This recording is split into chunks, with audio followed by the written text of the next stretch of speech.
Sabiam que eu, em certo momento da minha vida, antes de entrar na faculdade de Direito, aliás, hoje a gente vai falar sobre Direito, faculdade, advocacia, mas antes de entrar na faculdade de Direito, eu queria ser modelo. E aí pensava em ser ator também, mas modelo era mais uma questão narcísica, eu acho, né? Ah, porque eu achava que ser modelo... Pois bem, eu fiz alguns castings, fui tirar foto. Cara, eu odiei aquele troço, porque você fica horas naquela... Sem palavrões, mas eu fico naquele negócio lá. Pra tirar uma meia dúzia de foto, eu falei, cara... Eu lembro que a última que eu saí, que foi até uma foto de... Nunca vou esquecer. Foto do Omo. Lembra daquela cueca? Uhum. Aí eu fui da infantil, não. Tinha infantil, eu era adolescente, né? E tinha uma... Cara, eu ficava lá horas esperando. E aí você achava que tinha tirado uma muito boa. E aí quando você tinha tirado uma muito boa, eu falava, não, vou fazer de novo. Pô, mas é aquela que eu fiz. Eu já tava meio bolado, porque eu já tinha desperdiçado. E a gente gravou agora um início de 3 minutos. Tivemos que descartar. Então vocês já vão começar comigo revoltado no nosso 13º episódio, né? Agora vou convidar vocês novamente. Eu tinha convidar de novo, para vocês comentarem aí o que vocês estão achando. A gente agora também está no YouTube, a partir do 10º episódio passamos a estar no YouTube também. E no Spotify já estávamos, para quem gosta do áudio, para quem se identifica com o áudio. Para quem gosta da minha face, você também pode ver no YouTube a partir do 10º episódio. Tá? Então comenta aí se vocês querem que a gente fale mais sobre... A gente não, né? Eu. Né? A gente, eu e você. Nós conversamos. O Rafa tá aqui também, então nós somos 3. Uma mesa de 3 pessoas. O que a gente tem que falar mais nesse Sem Azeitona, por favor? Será que a gente fala mais sobre alfaiataria? Fala menos sobre direito de família? Fala sobre direito das sucessões? Fala mais questões técnicas? Acho que se vocês comentarem aí, de repente a gente pode pensar casos da vida real. A gente pode falar sobre diversas questões, tá? Mas sejam bem-vindos ao Sem Azeitona, por favor.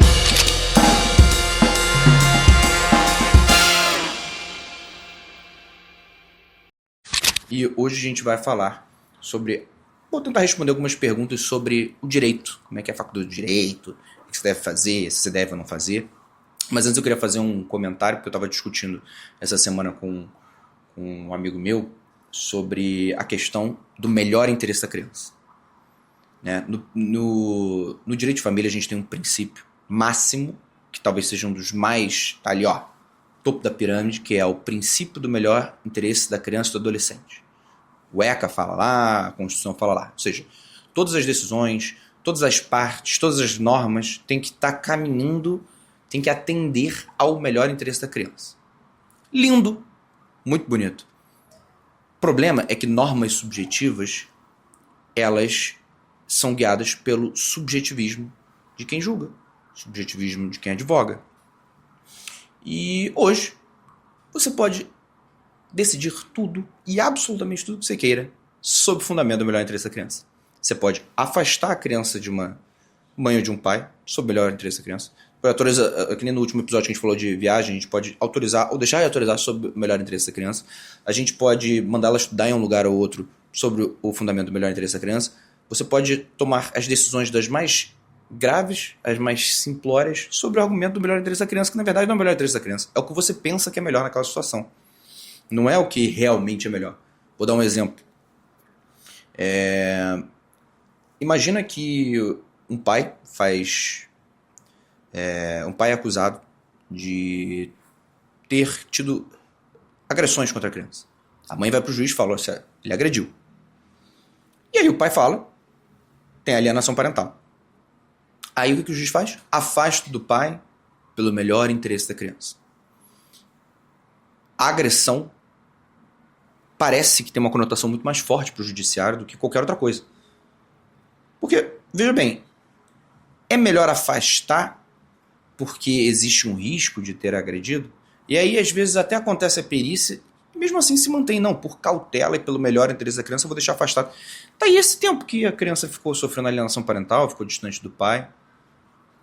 Então, muitas das vezes, não é saber o que é melhor interesse da criança é vago. O direito de família é limitado para isso. As pessoas pouco aprofundam nisso. Quero escrever um artigo sobre isso em algum momento, porque eu acho que quem responde isso é a psicologia e psicanálise de família. É só isso. Para você dizer o que é melhor interesse da criança, você não pode achar que... É claro que o juiz tem que decidir, né? Eu já ouvi um juiz dizendo isso pra mim, olha só, Guilherme, não foi Guilherme, doutor, eu entendi o que você está falando. Realmente, se eu afastar, pode ser prejudicial à criança. Mas o que a mãe está falando é de tão gravidade que se tiver 0,1%, eu entendo que eu tenho que sopesar o que é menos pior. O menos pior é eu afastar o pai por um período. Ah, foi mentira? Pô, tem criança que nasce com doença, né? Síndrome de Down, com câncer oncológico. Tem criança que os pais são mortos por um acidente de carro. Tem crianças que a mulher que o pai bate na mulher. E tem crianças cada criança tem os seus traumas.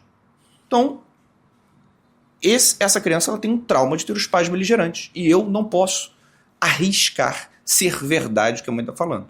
Então, eu acho que o melhor interesse da criança aqui é afastar. Essa foi a única resposta que me satisfez em 10 anos de advocacia. O resto tudo é, desculpa, doutor, eu vou afastar. Você é louco, olha o que a mãe está falando aqui. Mas por que isso é melhor? Em geral, não tem uma justificativa. É porque, eu sou mãe, eu tenho filho, então eu acho que afastar. Ai, meu Deus do céu, vai bater. Então, eu acho que só queria fazer esse comentário sobre o que é de fato o melhor interesse da criança. A Glissa, no livro dela, ela fala muito sobre... o judiciário dá muita ênfase para agressões, marcas físicas, né? E esquece que existem as marcas psíquicas como se elas não tivessem dano nenhum. Como se a alienação parental, por exemplo, não tivesse dano, não tivesse trauma nenhum. Né? E como se fosse mais superável. Né? Você me desculpa, mas quando na verdade pode ser o contrário. Pode ser o contrário. Né? Tem que, nossos pais cresceram de sentada dos pais e tranquilo, tem trauma por causa disso.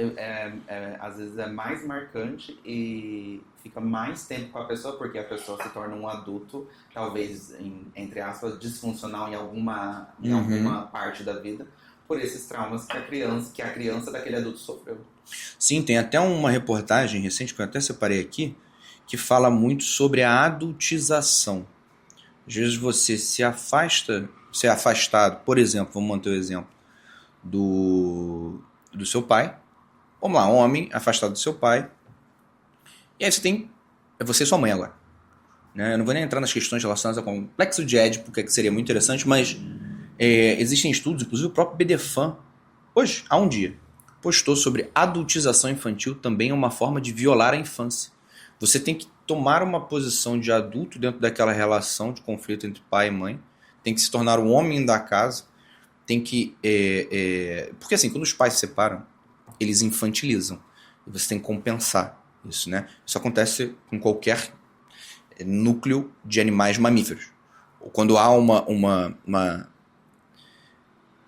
subtração dos postos que você tem dentro daquele núcleo familiar, o outro tem que assumir aquela posição, né? Uma matilha, por exemplo, de lobos, se o lobo alfa ele começa a ficar mais fraco, um outro, instintivamente, ele tem que tomar a posição do alfa para poder tomar. Então, assim, isso é uma questão não só humana, mas animal. Então, se você tem uma fragilidade emocional do adulto, vamos dizer assim, tanto da mãe, né, que aliena, quanto do pai, que é afastado, né? E aí eu tô falando desse exemplo, tá, gente? Mas existe fortemente alienação parental. Tem casos aqui de pais que fazem alienação, tá? São até de forma diferente, mas acontece, tá? Mas a Comissão de Educação da Câmara dos Deputados aprovou uma proposta que prevê ações de conscientização contra a adultização de criança e adolescente. O texto altera o ECA e atribui ao poder público, às escolas, às famílias, à sociedade responsabilidade de promover iniciativas educativas voltadas à proteção da infância e do adolescente. O substitutivo aprovado retirou pontos mais específicos da proposta original, a obrigação de inclusão de tema no regimento escolar, a responsabilização dos genitores. Não é lei ainda, texto para análise, comissão, tenho receio disso ser mais do mesmo. Assim, muitas dessas decisões elas acabam sendo bem de conscientização. Enfim, eu acho que a conscientização em si é melhor do que você fazer uma lei para conscientizar. Mas, vamos ver. Só porque teve essa notícia e realmente só uma questão, né? Bom, só queria fazer esse adendo sobre o melhor interesse da criança. Um dia eu vou escrever sobre isso e a gente bate esse papo. Agora eu queria fazer algumas considerações sobre a advocacia. Nada a ver o tema, mas é isso mesmo. Quem tá aqui é para isso, pro caos. Vamos ao café primeiro. Minha dicção tá boa? O pessoal tá ouvindo bem aí? Tranquilo? Bom, eu separei aqui os temas mais perguntados sobre a advocacia e vou começar com o que é um bom advogado e onde encontrar um bom advogado. A maioria das pessoas vão falar assim, o que tem mais técnica. O cara que sabe mais, vai mais. Só que tem um problema, na minha visão. Né? É claro que você tem que ter a técnica, mas eu gostaria de partir do pressuposto que a técnica já é um pressuposto básico de qualquer advogado.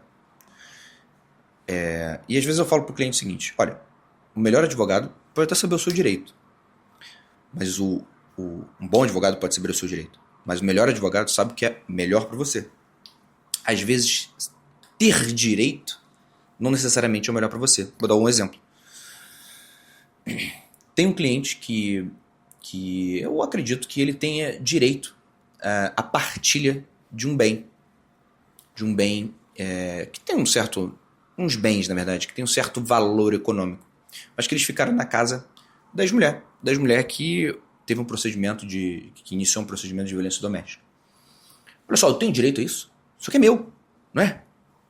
Eu falei, olha só, se eu ficar dizendo pra você, você tem direito, e eu posso te cobrar aqui, e entrar com uma ação pra você, te cobrar, e pra mim tá tudo de bom.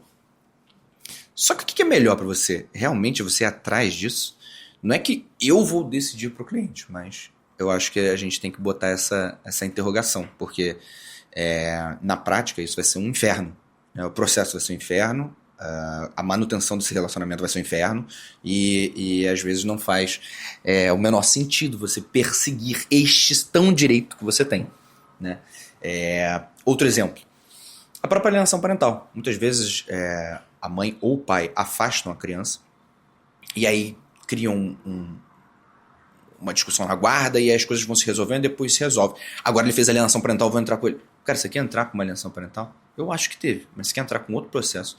O seu filho passar por outro exame psicológico para você, no final do dia, condenar a criança. Porque, eu quero me vingar da minha esposa, quero me vingar. Ele precisa de um freio, esse cara. Tá, mas no final o freio é dizer pro seu filho ter uma penalidade de não ter o pai ou a mãe. Então, às vezes, não faz... Muitas das vezes não faz sentido. Isso... E aí, por que eu tô dizendo isso? A técnica não é tudo. Você tem que ter um tato existencial dentro daquela relação e daquele contexto, né? Isso serve muito para acordo. Muitas das vezes no acordo a gente vê o juiz falando. Você começa a sentir que o juiz ele tá tendencioso a alguma coisa. E aí às vezes eu falo, deixa eu sair com o cliente, aí eu chamo o cliente, olha só, cara, ele já decidiu. Não, mas eu tenho direito. Eu falei, olha só, eu nem acho. Mas você já viu que ele já fez a decisão dele? Assim, não é o que a gente quer, porque assim, as partes têm uma convicção. Isso eu acho genial. Eu sempre tô do lado certo. Que impressionante, cara, que sorte a mim. Todo mundo senta aqui, tá certo. E eu falo, cara, que beleza, né? O outro lado é errado. Toda parte tem uma convicção absoluta de que o juiz vai conceder exatamente o que ele está falando. Não existe um mundo, um universo, em que ele não veja que aquele cara é um narcisista perverso. Não tem um mundo que não veja aquela sacana pegando meu dinheiro para usar no cabeleireiro, sei lá. E aí até escrevi um artigo recentemente sobre o difícil papel do advogado, né? E aí a gente está tentando construir o que seria um bom advogado, né? Tô na pergunta ainda. Dizer para ele que isso não vai acontecer sem você ser colocado contra ele, né? Porque se eu disser isso para ele, olha, não vai ser meio assim não. Aí o cliente vai falar assim, que isso? Tá contra mim? Aí ele vai, assim, ele pode substituir e achar o que vai falar, o que ele quer para ele. Beleza, faz parte. Mas eu tô te falando, o advogado ele não tá no seu conflito. Se você fosse resolver o seu conflito, tivesse que resolver o seu conflito por você mesmo, você não ia atrás de um advogado. Você quer um advogado para ter um olhar frio misturado com um olhar acolhedor, né? Mas é um olhar fora da relação, para que ele possa dizer o que é melhor para você, mais do que o que é o seu direito. Tá? Hoje com o ChatGPT você vai falar, não, ChatGPT, eu tenho direito a alimentos? Tenho. Quanto é que é? 30%. Yes! Agora eu vou... Aí vem aqui, eu mesmo hoje fui no médico, eu falei, pô, tem esse tratamento aqui, tal. Cheguei pra ele, pô, beleza. Aí falei, cara, eu queria fazer esse tratamento. Ele, cara, esse tratamento, ele tem um risco de catarata no meu olho. Aí eu fiquei, cara, decepcionado. Mas eu falei, cara, O cara me falou isso, eu vou chegar pra ele e falar, não, beleza, eu posso até pensar, dane essa catarata, mas eu a princípio, ele me falou, ele sabe que dá pra curar com isso aqui, mas isso causa catarata. O que é melhor pra mim, né? Então a gente tem que ter essa reflexão. Então, o que é um bom advogado? Cara, é o cara que tem trilhões de títulos. Tem bons advogados aí que tem, pô, você vai nos escritórios gigantescos aí que ganham todas as causas. Ganham todas as causas. Conheço vários. E no final do dia, você ficou satisfeito com aquilo? Pode até ser que tipo, tem uma situação ou outra você tenha ficado satisfeito. Mas a verdade é que você já perdeu com aquele processo. Então eu acho que você tem que pensar mais no advogado que pensa em você antes de pensar no seu direito e como é que ganhar, né? Eu acho que essa seria a melhor forma e você dar atenção a isso, né? Não dar atenção necessariamente a esse cara tem... Claro, de novo, é importante você ter uma técnica, né? A faculdade é boa, tem mestrado, sei lá, se formou no exterior, é um escritório grande, renomado, essas coisas contam, sim. Mas acima de tudo, e aí eu tô falando especificamente no parte do direito de família, né? Acho que essa seria a melhor forma, né? Mas eu também sou dono de um escritório que tem várias áreas. Eu acho que é entender o que o advogado está pensando melhor para você, mais do que é melhor para ele, muitas vezes, né? Nós temos que lidar com o nosso narcisismo o tempo todo. Eu que estudo a fundo o narcisismo tenho que lidar com o meu o tempo todo. Imagina quem não sabe nem que tá operando ali. Então, eu acho que a gente tem que ter essa consciência. Então, encontrar... eu acho que... Mas eu acho que ficou um pouco vago no sentido do olhar do cliente. Eu sou um cliente, estou procurando um advogado por uma causa específica. Essa é o meu primeiro contato, é a primeira instância. Então, como que eu vou ter a profundidade de tudo que você falou agora se eu não conheço aquele? Tá. Seria isso porque muitas pessoas vão para advogados por referência, por exemplo, ao invés de ver posicionamento, diplomas e tudo mais? Porque esse é o meu primeiro contato, então eu não sei nada sobre você. Eu estou contratando o Guilherme hoje, então como que eu vou ter certeza que você... Você não vai ter certeza, né? Eu ia entrar nessa questão de como é que você deve chegar a isso. Eu acho que o meio é o que você se sentir mais confortável, mas a indicação é sempre o melhor caminho, né? Você buscar na internet, você buscar referência em sites de escritórios, eu acho interessante, mas isso é só um meio de chegar até o escritório. Eu acho que você tem que fazer a reunião e você tem que desenvolver um sentimento de confiança, né? A advocacia ela é confiança. As pessoas não entendem que a advocacia é de confiança, que nem um relacionamento. Se você começou a desconfiar do seu advogado, acabou. Tá certo ou errado, não faz diferença. Entendeu? Se você começa a desconfiar de que ele está fazendo um bom trabalho, várias vezes eu falo pro cliente assim, olha só, será que ainda faz sentido? Não, mas é porque eu prefiro que você me mande tudo. Não, mas eu tô te contando, assim, eu não tô nem dizendo por mim, eu posso te mandar as informações, mas você tá confiando? Porque senão não faz sentido. Não, você tá indo lá falar com o juiz, você não fala com o juiz. Eu falei, eu estou, mas você quer que eu tire foto? Porque eu também posso fazer foto na inteligência artificial, assim, você tem que confiar em mim, não adianta. Então eu acho que você tem que desenvolver a confiança.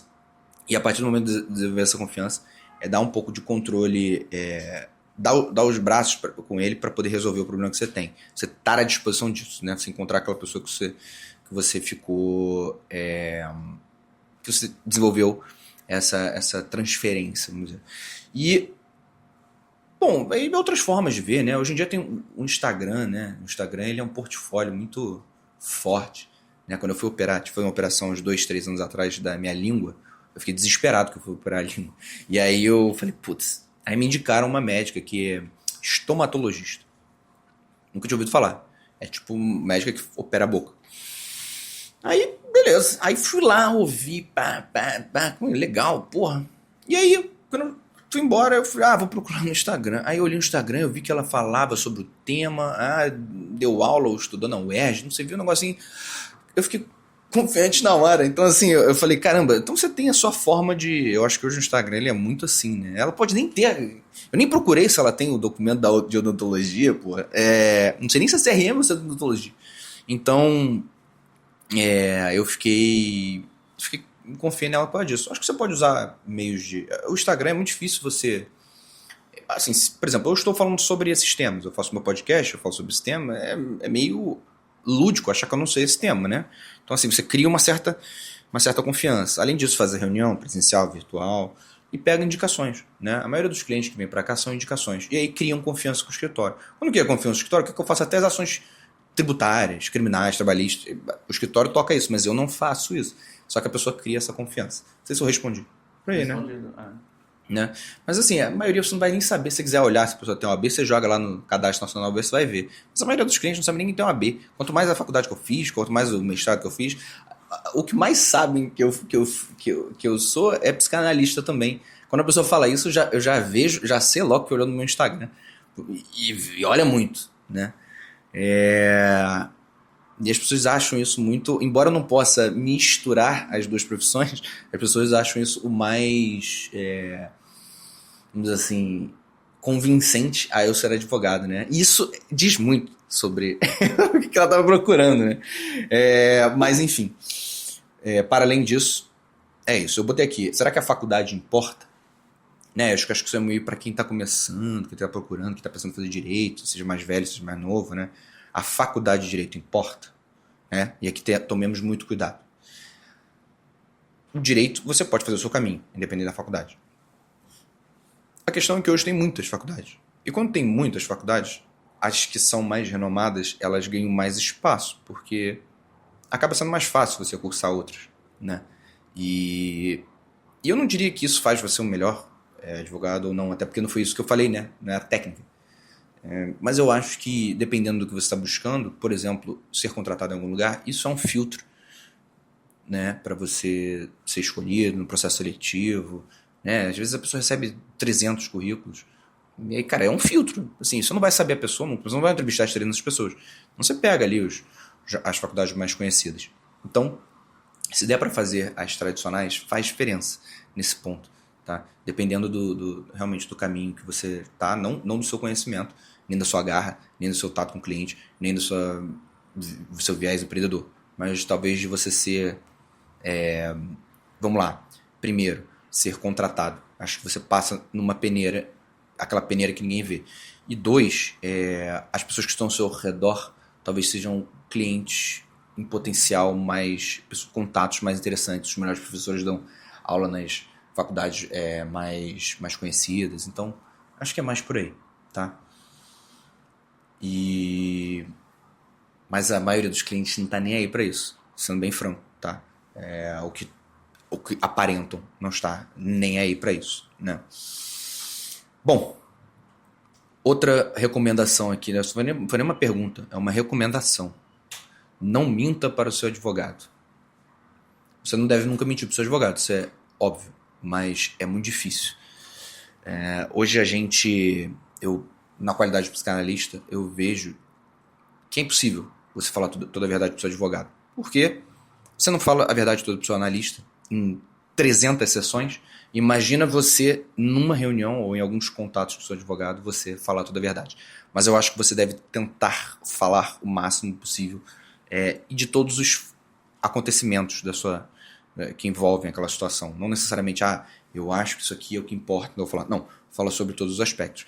Já fui surpreendido algumas vezes, tá? Já fui surpreendido clientes próximos aqui que a gente estava discutindo se a posse, isso não era nem de família, era se a posse tinha sido transmitida ou não. Não, nunca foi transmitida. Aí a gente, porra, ele é mentiroso, destruído. Daqui a pouco ele junta um comprovante de que entregou a chave pro cara. Não, mas isso aí, cara, isso aí não foi, eu não fui buscar lá. Aí eu falei, eu achei que não fosse importante. Aí eu falei, cara, mas aí você falou que nunca teve isso. Então, isso acaba estragando a nossa defesa. Teve uma outra de posse também, que eles falaram que foram pro imóvel numa certa data, na verdade tinha ido na outra. Aí, beleza, a gente estava dizendo que tinha nessa data, daqui a pouco o cliente junta um documento, a outra parte de um documento que ele estava anterior. E aí isso tudo complica o direito, né? É como se você mentisse pro seu médico, né? Olha só, tô com dor só num braço, quando na verdade você tá com dor nos dois braços, entendeu? Aí ele não vai dar o remédio certo, aí, né? Ou pelo menos ele não vai dar o mais próximo de resolver a sua situação, né? Mas eu acho que não sei se vocês, advogados, têm esse hábito de fazer um disclaimer quando vai falar com um cliente, dele ser 100% transparente, até mesmo para que você seja munido com as informações corretas, para que você crie uma defesa forte. Porque eu acho que, primeiro, que já está na cultura do brasileiro mentir, o que me brasileiro mente por nada. E 2, quando tá em que é um absurdo pra mim. E 2, quando a pessoa tá em um caso jurídico, por exemplo, ela sempre vai estar escondendo uma informação ou outra que ela acha que pode prejudicar ela, né? Então ela pode esconder do advogado dela, achando que aquilo que o advogado não pode saber daquilo. Muitas vezes a gente precisa... Eu não faço sempre. Tô fazendo agora, de forma geral, mas realmente é o ideal, talvez, fazer esse disclaimer, sempre lembrar. Mas é exatamente isso. As pessoas acham que vai ser ruim para ela e vai ser contestado pelo próprio advogado, né? E aí já não fala, porque eu tenho um cliente aqui que no discurso dele tem um bando de lacuna. Ele vai falando de negócio... não, sei lá, vamos supor... eu fui abandonado pelo... Não é isso, tá? Vou falar um aleatório. Fui abandonado pelo meu pai a vida inteira. Aí eu, me conta aí. Aí ele, então... desde 2023, ele não vai... Tá, beleza. Aí, então, antes de 2026. Não, ele tava lá em casa, não sei o quê. Tá, e como é que ele te abandonou antes? Aí ele começa a ficar irritado. Não, porque é óbvio que ele tava, né? Porque ele queria pegar sei lá, a empregada. Então ele tava em casa só pra pegar a empregada. Aí já começa a ficar irritado com você tá questionando. Eu falei, não, cara, eu só quero saber a história, porque eu preciso saber todos os detalhes pra poder contar e não ser pego de surpresa. Então, realmente, isso acontece com muita frequência. Então, não o seu advogado tá do seu lado. Mas aí tem uns clientes que acham que já mudaram de vários advogados e aí acham que o outro foi comprado. Eu já ouvi isso muito. Aí eu fico sempre assim, pô, ele mudou, olha só, meu advogado anterior foi subornado por outra parte, então eu tô te botando aqui porque, cara... Aí eu fico tipo, qual é que é a minha hora de ser subornado? Não, tô brincando, mas isso é uma coisa, porque assim, o advogado tá falando, cara, isso aqui vai dar errado. Aí o cara, ele é inconcebível de achar que o advogado ia querer proteger ele de uma forma que não é o que ele quer. Ele fala, não, eu fui subornado por outra parte. Bom, mas se der pra falar a verdade o máximo possível, a gente agradece, até pra poder representá-lo da melhor forma, que vai ser prejudicado a você no final do dia, né? E aí depois vai dizer que é a gente. Você não ganhou o processo. Depois fala que o advogado é ruim. Pois é. Estamos em 25 e temos aqui a IA vai afastar replace lawyers. Será que a IA vai substituir os advogados? Eu acho que... não acho. Acho que ela vai tirar... Ela vai... Assim, a tecnologia tá aí. A gente tem que usar. E ela tem que ser usada pro bem e pro bom, né? Eu entendo que alguns trabalhos vão ficar mais facilitados. Ele é o novo Google. Antigamente, quando chegou o Google, você vai só botar do Google? Entendeu? Acho que era esse negócio, né? Fala assim, cara, ele não pode copiar do Google. Agora é a mesma coisa, você não vai botar inteligência artificial. Então, assim, é só você saber usar com responsabilidade. Ponto. Né? Não botar aquelas coisas aleatórias. Olha, na petição segue aqui o prompt que você pediu. Você tem que tomar esses cuidados. Eu acho que vai acelerar e já vem acelerando os processos, né? Então isso otimiza o tempo das pessoas, tanto do cliente quanto do advogado, mas nunca vai trocar porque a gente está lidando com o humano e o humano é complexo, né? Então pode otimizar os processos, mas a complexidade do ser humano ainda precisa ser feita por outro ser humano. Sim, isso acelera muitas coisas. Por exemplo, escrever uma petição. Agora, eu não faço assim, escrever uma petição aí. Eu penso nos 3 argumentos que eu quero, desenvolva esses 3 argumentos. Aí ele fala um quarto, eu falo, caraca, esse quarto é bom. Aí depois que ele escreveu o que eu pedi, eu achei não tão legal, aí eu mudo, aí eu escrevo. Então, assim, eu acho que ele tem que usa para achar decisões judiciais, usa para organizar a documentação. Isso tudo é muito bom, mas isso eu acho que vai dar mais espaço pro que a gente falou no início desse podcast, que é o advogado que sabe lidar com o cliente pessoalmente. Cada vez mais a pessoa vai querer ter um humano próximo, né? Porque daqui a pouco é só virtual, é só distância, é só... Tem gente que diz que faz análise com... Eu já tentei sacanagem assim, mas eles sempre falam, procure um analista e tal. Não sei como é que as pessoas conseguem, mas eu acho que isso é uma oportunidade até para você que tem você poder lidar mais com o cliente, se afastar um pouco da parte... não vai ser mais um diferencial, por exemplo, saber escrever. A gente sabe escrever... Tá, é legal saber escrever. Às vezes eu até gosto de escrever pra me sentir que eu sei, né? É aquela questão do narcisismo, né? Eu sei, eu consigo. Mas no final do dia, se você usar os formatos de... Você não tá... Você se sente um pouco aborrecendo, né? Mas se você usar, eu acho que ela deve ser usada para otimizar o tempo, para aumentar a sua produtividade, mas sem tirar a sua sua capacidade de raciocínio em cima do caso concreto. Deve ser usado como um alinhado, né? E não você querer substituir um pelo outro. Isso, sem dúvida. Então, use com responsabilidade. Vai ser que nem beba com moderação. Use com moderação. Bom, eu botei uma última aqui. É a que acabou. Já estamos no 30º minuto. Né? Vocês estão gostando? Lembrem de comentar aí o que vocês querem de pergunta, o que vocês querem de metodologias aí do nosso podcast. Eu pensei em fazer, sabe o que? Chamar pessoas. Entrevistar. Tava pensando em entrevistar a galera da psicologia, pra gente falar algumas coisas sobre o ECA. Acho que eu vou fazer isso no próximo. Fique ligado aí. É uma boa ideia, né? A gente fazer uns 2, chamar umas pessoas aí pra falar sobre... Não falar sobre direito, não, né? Falar sobre psicologia. Eu tô brincando, a gente pode fazer sobre direito também, sobre outros assuntos, até sobre alfaiataria. Vamos ver. Mas pra fechar, você deve fazer faculdade de direito? Você deveria fazer faculdade... O should é deve, né? Você deveria fazer faculdade de direito em 2026? Bom, eu já fiz essa pergunta várias vezes pra mim ao longo da minha trajetória. No início, eu pensei que eu estava fazendo direito porque meu pai falou que era legal e vou testar. Depois eu comecei a achar que direito era muito genérico. Depois eu comecei a perceber que eu gostava muito de direito de família e não gostava do resto. Depois eu percebi que o direito, ele sim abre portas para um monte de coisa. Sim, você tem uma faculdade de direito, realmente você tem um leque de opções muito grande. É uma faculdade muito, muito boa, né? Sobretudo se você faz em boas faculdades. Então, se você ainda tem dúvida, se você não quer fazer direito, não faz sentido você fazer por dinheiro, por exemplo, tá? Os advogados no Brasil não ganham bem, você tem que ter algum nível de vocação para isso, entendeu? Você tem que gostar para poder... Aí o dinheiro vai ter que ser a consequência da sua vocação. Mas direito você pode fazer se você ainda está pensando o que você quer. Eu acho que tem várias opções dentro do direito e depois você mudar. Por exemplo, agora eu estou indo para psicanálise, fazer mestrado em psicologia, então são coisas que comunicam bastante, né? Então eu acho que a faculdade de direito, sim, eu recomendaria para quem flerta com a ideia do direito. Não tem certeza absoluta, mas flerta. Eu fiz... Quando eu estava no segundo período, eu fiz o Enem de novo. Eu fiz o Enem... eu lembro que eu me inscrevi no Enem, estava no segundo período, falei, quero fazer medicina. Olha isso. Aí eu falei, vou fazer medicina. Não tô achando tão legal, porque no início da faculdade de direito você vai ter aquele negócio de sociologia. Na época tinha psicologia jurídica, e que chato. Hoje eu falo, caralho, queria ter essa aula. Tô quase aparecendo lá na PUC pra ter essa aula. Mas eu ia mudar. Aí eu fiz o primeiro dia de prova.